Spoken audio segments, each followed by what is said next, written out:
Flower farming has become very large. There's a lot of new flower farms everywhere. We were actually one of the first in New York State. My mom and I started the farm in 2000 together, and we started out just doing farmers markets and little stuff like that. We built a delivery service into the local area. So the silage tarp was lifted, and then we used the broad fork and compost and planted in there. Very cool. No tilling. And since I came back, I was really into not tilling as much. One of our biggest flowers we use for weddings. The people love them. I love growing them. Yeah. I love the color choices, the size, the shapes. There's just a lot of good things about them. Do you think it's possible to do something like that? To have your vegetables and your flowers and your medicinal herbs and your culinary herbs all in just like one area? Okay, so you're Heather, and this is Folls Flower Farm, right? Correct. And you have been doing a flower farm for like decades. How long have you been doing this? My mom and I started the farm in 2000 together. We started out just doing farmers markets and little stuff like that. We built a delivery service into the local area, which we still do today.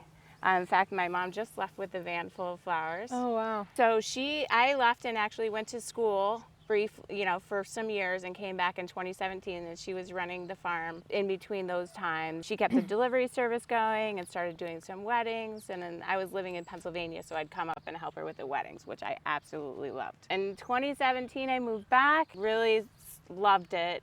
It was my calling to just come back, and we started working together again with the delivery service, started booking more weddings, because that's the part I really like doing. Okay. And then kind of expanding the fields to have more flowers to support the larger size weddings. So right behind us here is one of the new fields that we put in. We started last spring. We put a silage tarp down, killed all the grass that was there, and in the fall, Broad Fork put compost down and planted in the peonies that we had to move from a section over near the high tunnel that was it was too close to the tunnel with the rain coming off, not enough airflow for them. So we started this, which is ultimately just going to be a peony bed, because we have some in here that have been in there for a really long time that need to be divided. So they're going to move over here this fall. But started too many dahlias. I started them inside in March. So we have them in June, July, through the whole summer. Okay. So we had some extras, so I put them out here. There's no irrigation out here. We completely kind of on Mother Nature.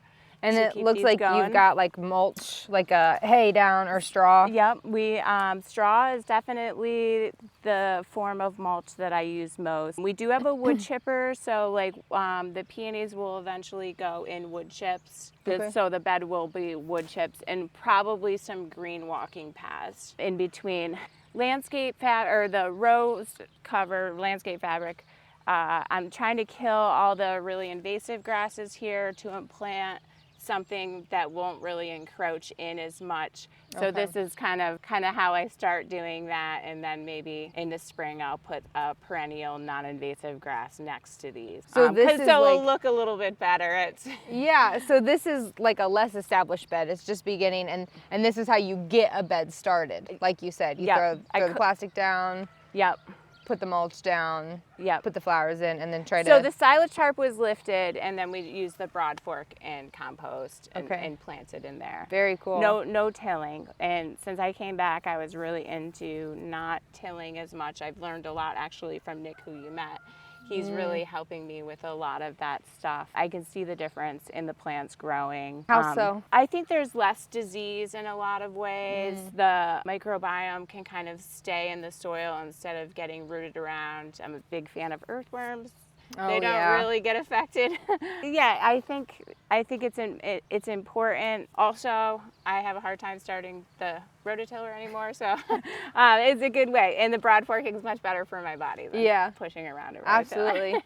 Why you guys started a flower farm? What was it that made you and your mom want to grow flowers? Yeah, so my mom received a book from her friend for her birthday that was the Flower Farm book. She's like, let's start a flower farm. I had my son, he was 2 at the time, 2.5, and I loved being on the farm, so we just started that year, growing as many things as we could, and like I said, doing farmers markets. This originally was our main growing bed with different perennials, which we dug out thousands last year to move out back. This is getting covered hopefully next week with a silage tarp.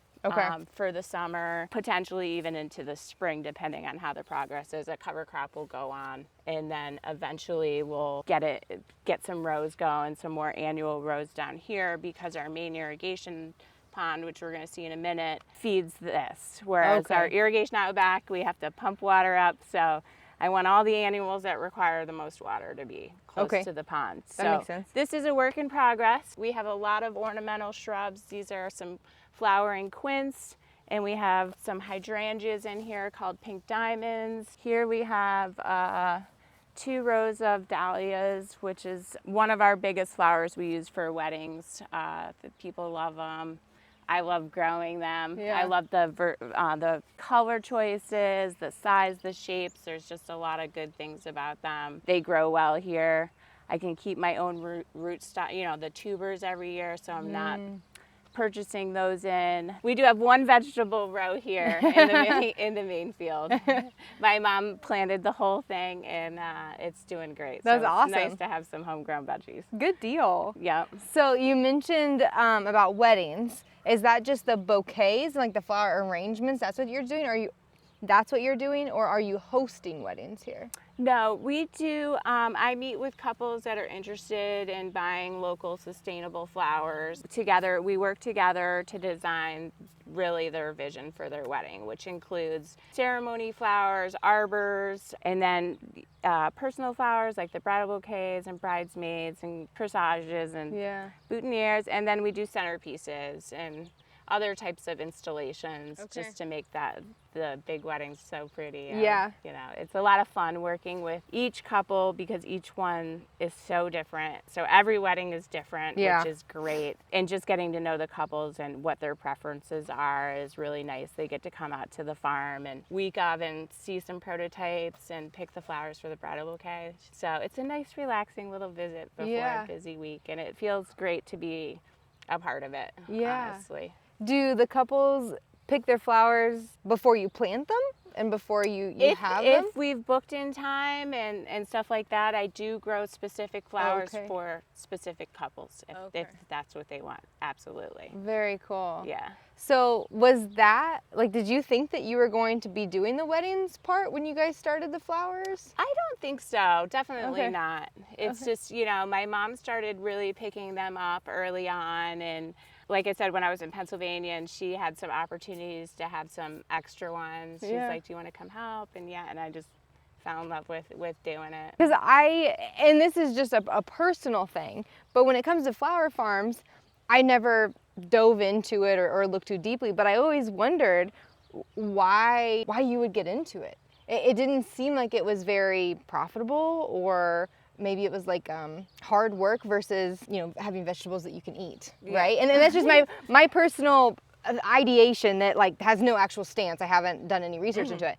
So what is it really about the flowers that keeps you going? Is it just because you love them? Oh yeah, I mean the growing part is so awesome. Just seeing a seed come into a little sprout that blooms into a beautiful flower. I mean, you have to put a lot of love into flowers. And the great thing about that is that once you use them in something like a wedding, everyone in the room can feel it. So I like that part. It's sharing the love is what it is. I think that's what I really like. And I love being around all the creatures, the bees and the snakes and the they're all here because we are not certified organic, but everything that we practice on the farm is organic, or could be organic. So because it's important, we really feel there's a good relationship between nature and growing.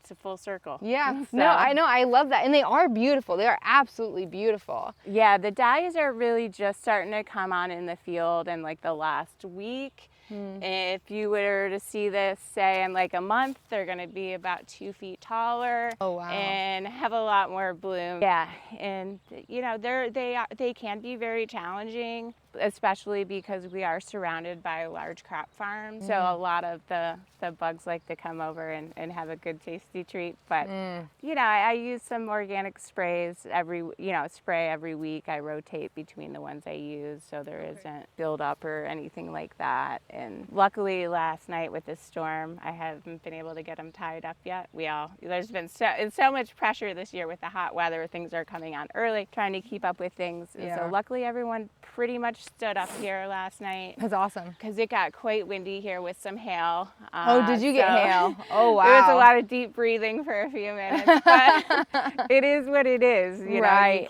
You can't change it. It's So, nature. It sure is. Yeah. When it comes to like managing a place like this, how big is your farm? How many acres do you have? 97. Okay. And are you using mostly all of it? No, No. I would say like in production, like I've never really, we have stuff planted everywhere, which is the really nice part about it is you can go like over here we have magnolia that I use a lot in garlands in the fall, the leaves, because they'll hold up for like 2 days without me having to buy something in from the south or somewhere else. We try to use as much as we can because this is why we're here. So we have, we do have a bunch of fruit trees too, mulberries, persimmons. They're just starting to come up, and those also play fun roles in the floral arrangements, which we can walk up this way. Sure. We have some thornless raspberries and blackberries. We use those in the arrangements to add some nice texture, it also is a great greenery in some of the arrangements. So you'll just like snip off like a piece of this like right here and just put it in there? Yeah, well, actually, these leaves that are a little bit bigger, you just cut the stem and try to figure out a way to get them in there to look pretty. Okay. Some of these are a little bit young yet. We're early in the year. But yeah, it can it really adds a nice texture with the berries. Yeah. And these are our field-grown Lisianthus. What are those? Lisianthus it's an annual here. There's actually some starting to bloom. This is the earliest we've ever had Lisianthus, especially outside. They're typically will start blooming in August. They kind of look like a rose. They last like 3 weeks in a vase, which is really nice. Oh wow, that's a long time. Yeah. And so we have some out here. I'm trying them next to the high tunnel because you can see the ones in there, how much taller they are. We'll see those in a second. They get a lot more height in there, and they're really just a beautiful flower. Well, there's some blooming down here.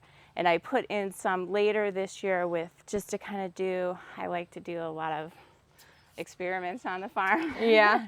So I have a later group coming in here. With the spring being as warm as it was, I was kind of a little worried about everything coming on early. Okay. And fall weddings are a very big part of upstate New York. Covered my bases here with a late crop, hopefully. Also have dahlias, eucalyptus in that side. Some of mine didn't quite overwinter because I had some geriatric ducks and chickens in here. Oh no. I put them in. It was good, but I just didn't get enough stuff covered appropriately. But some of it definitely is starting to do well. That will overwinter this year. I overwintered the dahlias, so I actually had those. The big ones? Yeah, the first week in June, which is unheard of. I do grow some snapdragons in here. I prefer to grow them in the field.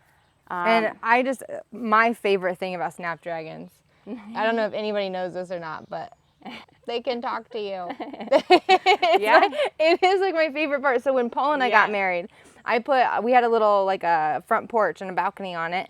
And I put snapdragons all along there because they were just so cute. I just go out there and like pinch them and talk to them. They're so cute. I loved it. Yeah, I just had a conversation with a lady in the salon that I trade flowers for to get my haircut, which was like awesome. And she was talking about, it's the snapdragons. Do you know they snap, right? And so we had this long conversation. It was really cute. I love it. So I'm just testing a bunch of things. I decided to put some slow shift seeds in here because, again, with things coming on so early in the field, I want to make sure that there's going to be plenty. So we had ranunculus in that row, which we dug up. Okay. And we'll save for fall/spring planting. And then we planted in some other amaranths and stuff like that just to see what they do in the high tunnel. Like I said, this is all new to me, so it's nice having experiments. I Yeah. did actually buy a great course that I'm only like a quarter of the way through watching, just because I tend to just want to be outside all the Yeah. time. So watching things, even if they're educational, is a wintertime thing for sure. We do grow some Icelandic poppies. And then this was another experiment I had here, which is Hypericum berry. St. John's wort, which we recently just harvested all. It's actually like a pretty big commercial cut flower. So I thought I'd try it in the high tunnel. It came back absolutely gorgeous. So that was a good move. But as you can see, the Lisianthus yeah. really are starting to come on, and they come in a lot of really. This one over here, this peach one, is my favorite. It's called Falda. It has like a dark center to it.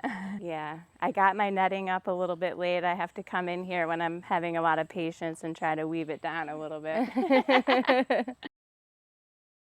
I think understanding what you're doing here is so important for someone too, because maybe they're used to the commercial side of things. So when you just order flowers from, I don't know, a catalog maybe, is that how other people, a florist? Yeah. Where do those flowers come from? How do they get them? So there's growers all over the world. I would say Colombia and Ecuador are probably the largest producers of flowers. I actually went to Colombia a couple years ago, and flying in to Bogota, all I saw was just miles and miles and miles of high tunnels right next to each other. So everything is grown undercover, which kind of breaks my heart, to be honest with you, because of the amount of plastic that is being used to create those flowers.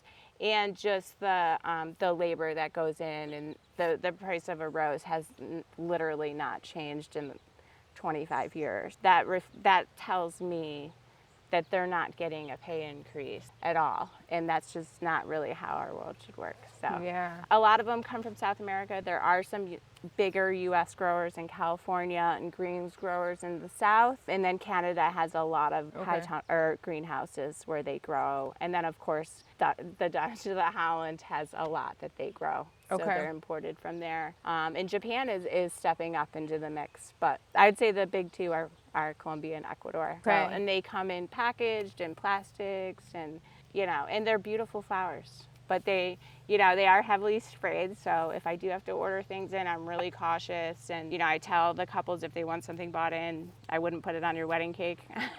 So it's just, I don't think anybody understands where the flowers come from. Yeah. Who grows them and stuff. So I feel honored to be able to provide our family to provide flowers for people locally, because they do bring a lot of joy. Yeah. So we are at your irrigation pond, Yes. and I'm seeing a lot of fish. Yes, these are, there was a lot of koi at one time, but our local great blue heron really enjoyed those. So mostly we have goldfish, thousands and thousands of goldfish. Wow. And this is also, it's 18 feet deep. Wow. So at the spring, it's almost up to the grass. So you can see just the trees around here. Oh, yeah. What we've been irrigating with, because we've had such hot weather, that it has come down. But I'm not worried about it at this moment. You can see the schools coming in from Oh my all over. gosh. They're getting food. And this is where we all swim. So, which Okay. is very important on a day like today or yesterday. Yes. Yeah, we all jump in to cool off, and yeah, it's great.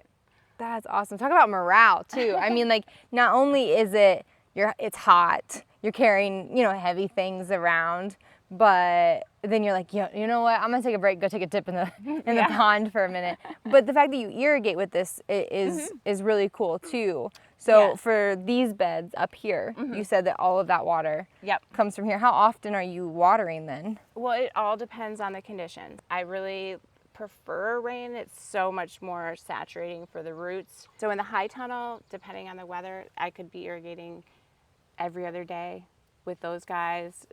I haven't had to irrigate every day. Every other day is the most frequently I've done it. And then in the field up here, really depends.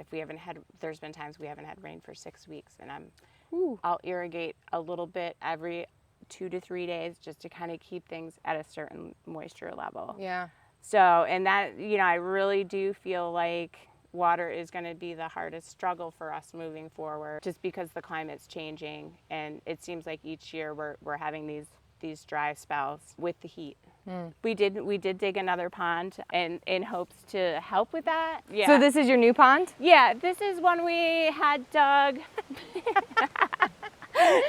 This is when we had dug, I believe, in 2019. And this was all just kind of like a ravine coming through. It used to be a pond a long time ago when they had dairy cows here. Oh, okay. It all kind of grew up. Rainwater from the back fields comes down, and that's kind of what this creek is about and pond. It's not a spring fed. It's fairly shallow. We pump the water from here to the back tank. If it gets really dry for a long time, then that's kind of a struggle. And that's why I decided to move the perennials from out front, out back, because most of them bloom in the spring and early summer. They don't require as much water when they're done blooming. It just made sense to me. Yeah, no, absolutely. So I know you guys have been doing this for a long time. Has your learning experience just been trial and error? A lot. A lot of it? Yeah. And then, resources like the AFCFG, my mom belonged to for a very long time. When I came back, she just kind of shifted the growing over to me more, and I am just a trial. I love it. I don't know. It's just, I feel like you can learn so much just by doing. It's like there's some Annabelles in there that we had too many of. We just plant in the hedgerows or the shrubby areas. And then this is our composting area. Okay, I was gonna ask you. You said that you mixed your beds with compost. So how do you get your compost? So we use as long as things aren't diseased, we use all the weeds we pull, any of the foliage from the cut flowers. Most of it's not diseased, so everything goes in the compost pile. My son has 200 plus ducks and chickens, so we use a lot of that manure. And then my mom has 5 horses, so we use that. Yeah, just grass clippings and kitchen compost, stuff like that. Do you take the flowers back when they've been to a wedding? Do you take them back and compost them, or where do they go? It all depends on the couple. We design them in like containers so the guests can take the flowers with them, and then leave the vessels that they were using from us behind for us to pick up. That way they're really getting more enjoyment. Some couples that are from out of town, yes, I'll go pick them up. A lot of times we'll bring them to people who will take them, disassemble them, and then bring them to like older people. Oh, okay. I have some older friends, they get used and then eventually end up in the compost pile. That's awesome. I love that it's pretty full circle then, that you're able to use the compost, plant it on the flowers, cut the flowers, put the flowers back in the compost, and it just kind of continues that circle. Yeah, that's awesome. The soil is so important, and that was a really good thing about back here, because when I moved back, my brother had his vegetable garden back here. We're really lucky that he grows some vegetables because we're really busy growing flowers. He gave me part of his vegetable bed because I wanted to plant some more things. And that's how this came about. Oh, wow. I mean, we're just like slowly coming from the barn, and it's just beautiful, beautiful, beautiful colors. A little plot that my brother gave me grew into this. I really like it back here. It's quiet, kind of isolated. Yeah. And that's the water tank you said that you'll pump to. Yes. We use like the fire hose. It's a 3,000-gallon tank. Nice. And it's all on a gravity-fed irrigation system. That's awesome. The perennials pretty much start here. And again, I'm using the landscape fabric, but trying to switch to green pathways. And this is just another trial and error. This is actually oat, because I'm not committed to putting in a perennial yet. I have to find the one that's right for me. So I was like, well, this year I'll put something in that's going to grow. And the great thing about the green rose is it gives back to the soil. Right. Whereas this, you kind of just start getting compacted with walking down. There's nothing being put back in those. No aeration at all. There's some aeration, but it's just these roots on these plants really take a lot in from even the walking paths. So they need as much as they can, in my opinion. So yeah, we have lots of these. This is a lot of perennials here. Lots of astilbe, delphinium. We cut the columbine back. This is our butterfly, Asclepias row, which is one of my favorites. It's so pretty. Yarrow's kind of getting to the end, so that will be cut back here soon. This was one of the rows that unfortunately I planted a little bit too late last fall, which is a perennial scabiosa. And so I just had to replant a whole bunch that I still found out front. Okay. But I was waiting for a rain, which happened. And then this is, well, this is actually my spot. This is the weedy spot. This is where I'm supposed to be planting my potatoes, which I'm very late with, but they'll go in. And this is my brother and his family's beautiful vegetable garden. Okay. So they are still using it for vegetable production. Yep. I love that it's able to be shared, because I think that, like myself, you know, I love flowers. I love seeing them. But from a production aspect, I don't think that they're really necessary for what Paul and I would want to do, like on our homestead. But we had these plans with our farm before, and I'd like to carry them when we settle down again one day, of having more of like a path that's just walkable, and then it just, flowers and vegetables are just kind of mixed in and thrown in. So seeing them together, I think it just adds to that, and it adds to the beauty too. Yeah. Can you say much about, instead of using just the tarp, I mean, of course you're doing it for production, right? So you need that. But would you be able to do all of these flowers? Do you think it's possible to do something like that? To have your vegetables and your flowers and your medicinal herbs and your culinary herbs all in just like one area? That's the way it should be. Okay. Yeah. And that's kind of the game that you change when you start doing it for profitability. Because, so for me, I have to have all my columbine in one row, because, you know, we're paying people to help harvest. So if we have, I mean, unfortunately, because the columbine would be much happier if they were sprawled out in an area. But just, you have to keep in mind just the time that it takes to go, you know, to 30 plants if they were all over. I think it's better for everything if things are planted together, but it's not. Yeah, of course. And as being a farmer, you know, the profit margins are very narrow. So you have to be able to have them in a row. And that makes total sense. And there's everything in between, right? There's a whole spectrum of how you can do it. I just think it's beautiful. It is beautiful. To have it all together. Yeah, no, for sure. It's sometimes, maybe being a little bit smaller would be more profitable. I'm not sure. I'm still trying to work that out. But I do really love large weddings. I love just when someone comes to me and it's very creative for me. Hey, this is what I want. Can you do it? And I always say yes. Like, especially if it's something I haven't done. Can you talk a little bit more about how people can incorporate these beautiful flowers? Like, what is this called again? Celosia. Celosia. Flowers that I have never seen in someone's flower garden. How can people incorporate these in just at their house or their homestead, or, you know, just anywhere, no matter where people are? I mean, Johnny's is a great resource of like cool flowers to grow. I mean, we buy seeds from probably 8 different places. Johnny's is the most well-known, so I brought that up, and you don't have to have like a wholesale, like, you know, any of that. And they're great. Actually, this entire row of seeds pretty much came from Johnny's. This is digitalis, which is a foxglove. It's just starting to come on. It's like an annual type. This is a green we use called Dusty Miller. It's still pretty young and short yet, but I pinched some, so hopefully some of them will start jumping up. Yeah. Wait, you pinched them. What does that mean? Okay, so let me see, a good example of one. So let's go back to the celosia, like right here. So the celosia comes up in one stalk.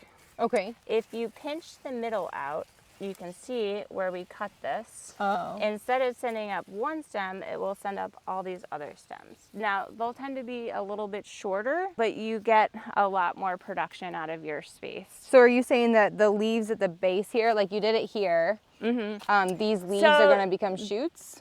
Fortunately, that one was not really supposed to be pinched. We had a miscommunication on that one. Never mind. Forget that one. Okay.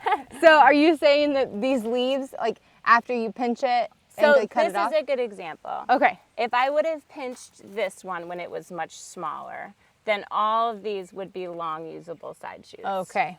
So we're just going to get the main flower off of this. And I don't like to pinch them all. And I wasn't sure because my mom does all the seed starting pretty much, except for the Liscianthus. We buy some of that in because you have to start it at the end of January. It's a long time to take. So sometimes I get confused on the celosia. Do I pinch this already? Do I not? Because sometimes they get stuck into, transplanted into other cells, and it may not be what it's labeled. So sometimes there's errors. Yeah. And that's just fine. Yeah. So we grow enough that that's just fine. It's okay.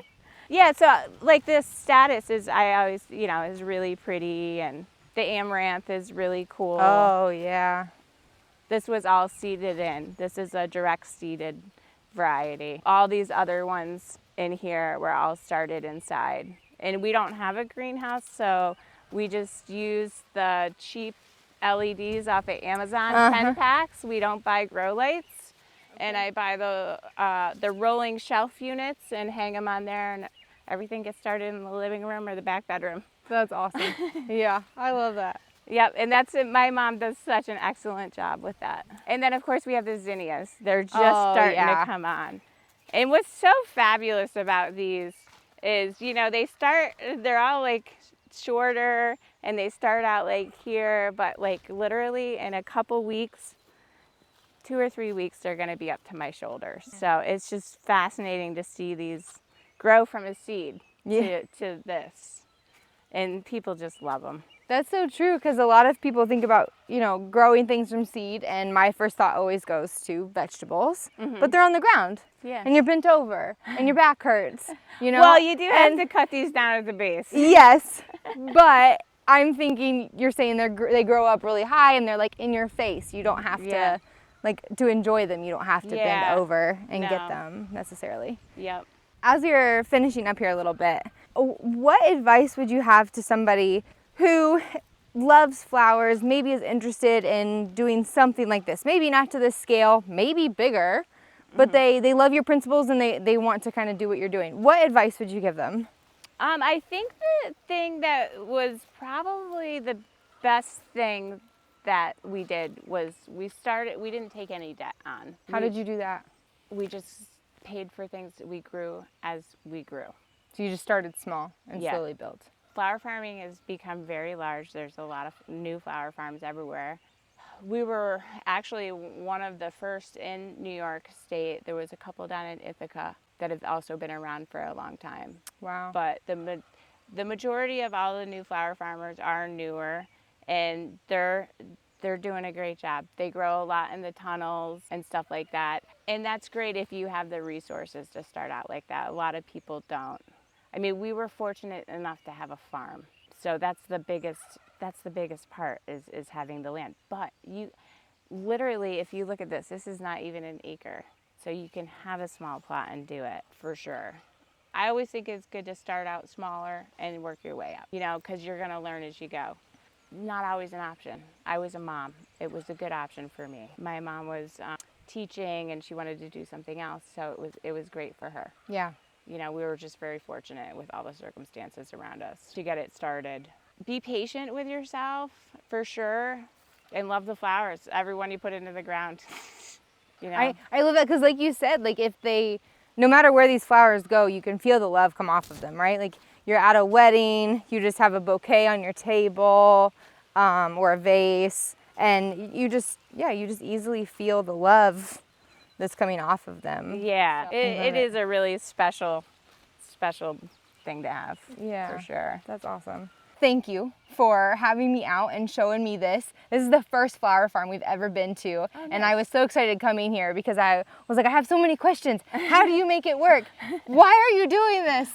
This is so cool, because you think about people growing things, and at least in our realm and what we've seen, mostly it's vegetable gardens, right?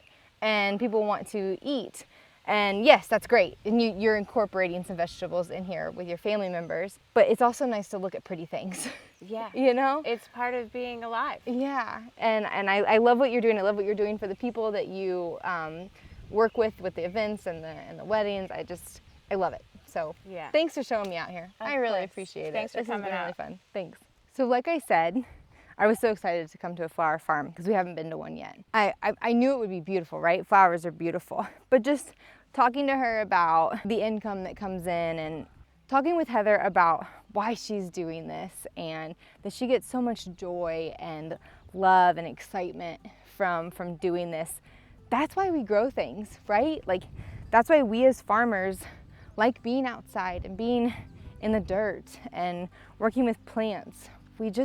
It's just fun, you know, and she has that. So thank you so much for coming along with me today. I know I took a bunch of tidbits away. I think honestly for me, it showed me that I can have a flower garden with my vegetable garden. I guess when we farmed, I always thought they were two separate things. And being here and talking with her, I've had this realization that it didn't have to be two separate things. You can have them both. So here we are. Thanks for coming along with me today. It was so fun to meet Heather and see her farm. I will see you at the next one.